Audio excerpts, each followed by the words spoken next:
আমায় যদি কেউ জিজ্ঞেস করে প্রীতিশা তুমি কি ভালো পারো, আমি সবার আগে বলবো খেতে। So hey everyone, welcome to another what I eat in a day with me. সকালে শুরুটা আমি করেছিলাম একটা 20 টাকা দামের চকলেট কেক দিয়ে। আর এটা হচ্ছে হার্ট শেপের একটা চকলেট কেক, এর ভিতরে একটা মিল্ক চকলেট থাকে, ওটাই খেতে আমার দারুণ লাগে। আর ওটার জন্য বেসিক্যালি এই কেকটা খাওয়া।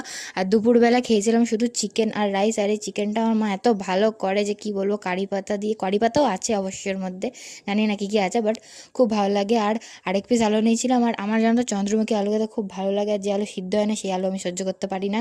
ব্যাস এটাই ছিল দুপুরের খাবার। বিকেলে আমি গেছিলাম একটু মা বাড়িতে, সেখানে আমার মামা এনেছিল চাউমিন, 2 প্লেট চাউমিন এনেছিল, সেটাই আমরা চারজনে ভাগ করে খেয়েছিলাম। এটা কোথা থেকে এনেছিল জানি না, সামনে চুয়াটিতে একটা দোকান ছিল, সেটা নাকি বন্ধ ছিল, তাই মামা কোথা দিয়ে ঘুরে ঘুরে ঘুরে ঘুরে নাকি একটা জায়গা থেকে চাউমিন এনেছে।